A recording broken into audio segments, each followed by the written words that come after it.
अस्वस्थ वर्तमानात खरं आणि महत्त्वाचं बोलणारे एक महत्त्वाचे कवी म्हणून ज्यांच्याकडे बघतो ते आम्हा सर्वांचे मोठे बंधू नाशिकहून आलेले कवी संदीप जगताप यांना विनंती करतो की दादा आपल्या मातीतल्या कवितांनी हे कवी संमेलन पुढे घेऊन जावं. सर्वांना विनंती आहे की जोरदार टाळ्या. पहाटे 3ला बाहेर पडून 4:30 पर्यंत सतत कंटिन्यू प्रवास करून ते आपल्यासाठी आलेत. कवी संदीप जगताप, नाशिक.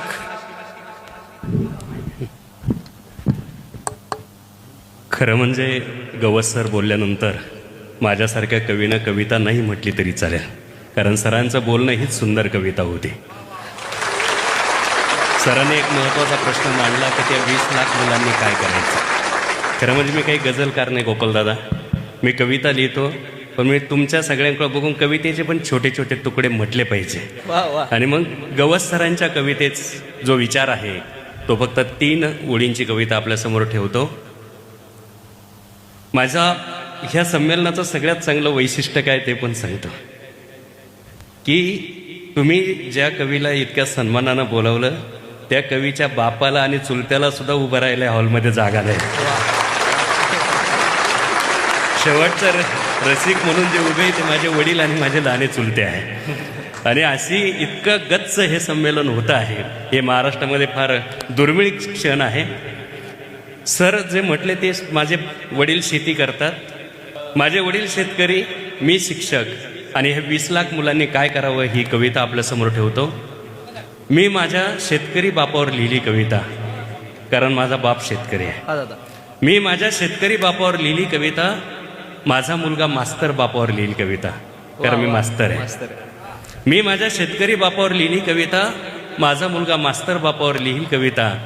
माझी अपेक्षा आहे माझ्या नातवानं उद्योजक बापावर लिहावी कविता. वा वा वा, खरं.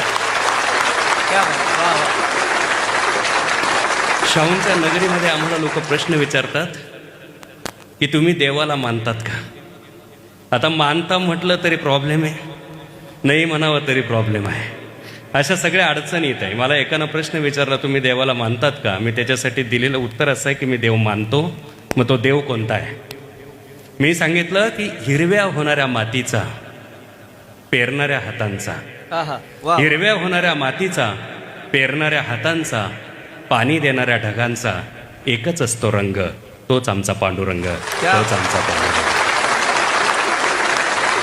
राजश्री शाहू महाराजांनी या पांडुरंगासाठी काम केलेलं आहे. वा वा वा.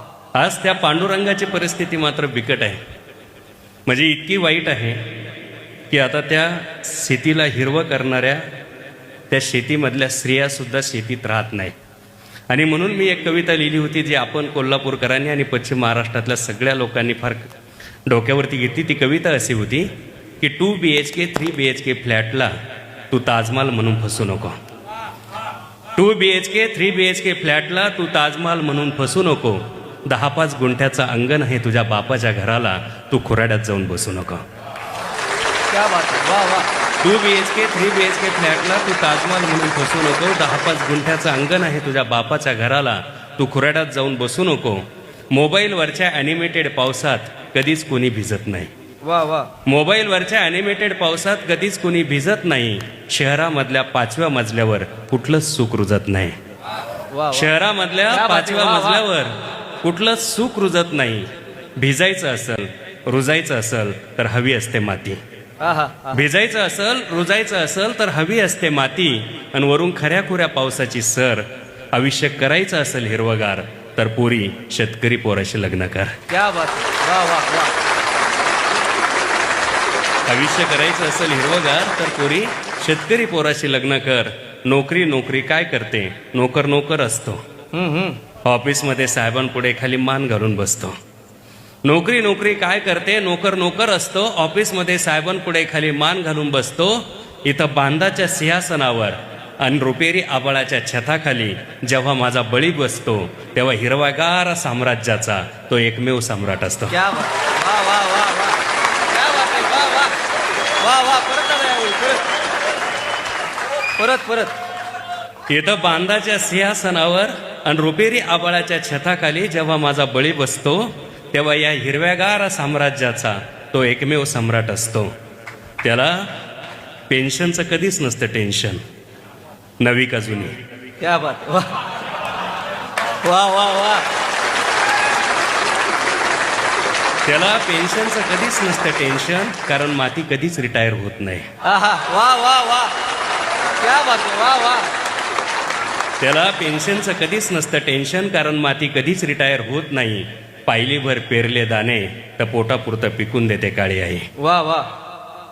ही कविता प्रकाशित झाली आणि सर, मला एका मुंबईमधल्या एका वरिष्ठ अधिकाऱ्याचा फोन आला. तुम्ही सांगितल्या त्याच कॅटेगरीतला होता.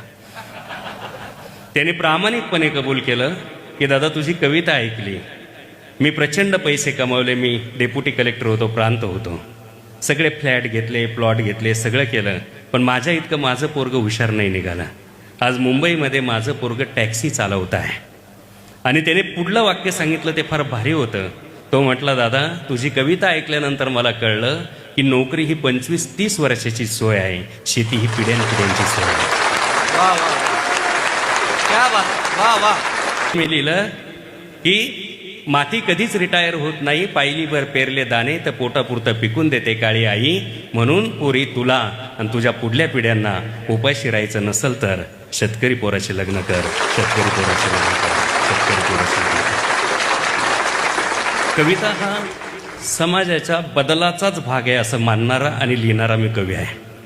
मी प्रत्येक नकारात्मक गोष्टीमध्ये सकारात्मकता शोधतो आहे. आज अनेक गावांमध्ये 50-50 नवरदेवांची लग्न होत नाही, मुली मिळत नाही. या गोष्टीवर मीच सांगितलं की त्या मुलांना नवऱ्या मिळाल्या पाहिजे, पोरींनी शेतकरी पोराशी लग्न केलं पाहिजे. पण आता मी जेव्हा महाराष्ट्रात फिरतो, मराठवाड्यात आलो, विदर्भात आलो, सगळीकडे फिरलो, तेव्हा दुर्दैवानं मला असं दिसलं की या महाराष्ट्रातल्या शेतकऱ्यांची जी आत्महत्येची कारणं आहे त्याच्यामागे 30% कारण तरी मुलीच्या लग्नासाठी काढलेलं कर्ज आहे, 70% उर्वरित असतील. मी म्हटलं मग ह्या गोष्टीचा आता फायदा घेतला पाहिजे की काळ मुलींचा आहे आणि मग ह्या व्यवस्थेत आपण काही बदल करू शकतो का. आणि म्हणून मी या कवितेचा पुढला पार्ट लिहिला, तो मुलींसाठी लिहिला. तो असा होता बघा, खरं म्हणजे परिस्थितीचा आपण कसा फायदा घेतला पाहिजे. छोटी लग्न झाली पाहिजे. एका दिवसात 25 लाखाचा जेव्हा चुराडा होतो तेव्हा माझं कापरं होतं, कारण 25,000ची सोयाबीन काढण्यासाठी काय काय करावं लागतं हे मला माहीत आहे. आणि एका दिवसात आपण 25 लाख उडवतो. मी एक फक्त थोडी सगळ्यांची माफी मागून एक सांगतो की राहुल द्रविडचं लग्न झालं त्यावेळेस 50 कंपन्यांचा ब्रँड ॲम्बेसेडर होता तो, आणि एक कंपनी सर त्याला किमान 1 कोटी तरी देत असेल, पण त्याच्या लग्नाला 50च लोक होते. म्हणजे 1 कोटी जो देतं त्याला सुद्धा त्याने लग्नाला बोलवलं नव्हतं. आम्ही काय करतो याचा विचार करण्याची गरज आहे. म्हणून मी ती कविता लिहिली की पोरी तुझ्या लग्नामध्ये आयुष्याची पुंजी ओतत असतो बाप. वा. पोरी तुझ्या लग्नामध्ये आयुष्याची पुंजी ओतत असतो बाप. धूमधडाक्यात करता करता लग्न तुझं मानेपर्यंत कर्जात रुतत असतो बाप. क्या बात आहे, वा वा. पोरी तुझ्या लग्नामध्ये आयुष्याची पुंजी ओतत असतो बाप. धूमधडाक्यात करता करता लग्न तुझं मानेपर्यंत कर्जात रुतत असतो बाप. पीक दुष्काळात जळतं, पुरात वाहतं, अवकाळीत सडतं, गारांमध्ये जोडपतं. तूच सांग ना वर्षाकाठी हातामध्ये काय शिल्लक राहतं. तूच सांग ना वर्षाकाठी हातामध्ये काय शिल्लक राहतं. तुझ्या लग्नात खर्च केलेला 1 रुपया कर्जाचा असतो. तुझ्या लग्नात खर्च केलेला 1 रुपया कर्जाचा असतो. फेडता नाही आला तर कित्येक बापांच्या गळ्यात नंतर आत्महत्येचा फास दिसतो. फेडता नाही आला तर कित्येक बापांच्या गळ्यात नंतर आत्महत्येचा फास दिसतो. पोरी आता दिवस तुमचे काळ तुमच्या पायाशी लोळण घेतोय, तुम्ही म्हणाल तसे लग्न होतील. पोरींनो आता दिवस तुमचे काळ तुमच्या पायाशी लोळण घेतोय, तुम्ही म्हणाल तसे लग्न होतील. 100 लोकात, अंगणात, मंदिरात, वावरात लग्न करायची आट घाला तरी शेकडो नवरदेवांच्या रांगा लागतील. 100 लोकात, मंदिरात, अंगणात, वावरात लग्न करायची आट घाला तरी शेकडो नवरदेवांच्या रांगा लागतील. प्रत्येक पोरीनं स्वतःच्या कृतीतून समजून सांगा समाजाला. प्रत्येक पोरीनं स्वतःच्या कृतीतून समजून सांगा समाजाला.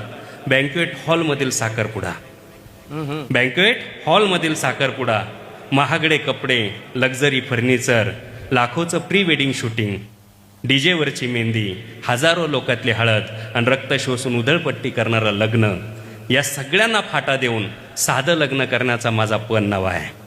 या सगळ्यांना फाटा देऊन साधं लग्न करण्याचा माझा पण नवा आहे. कारण एकच, मला माझा बाप जिवंत हवा आहे. कारण एकच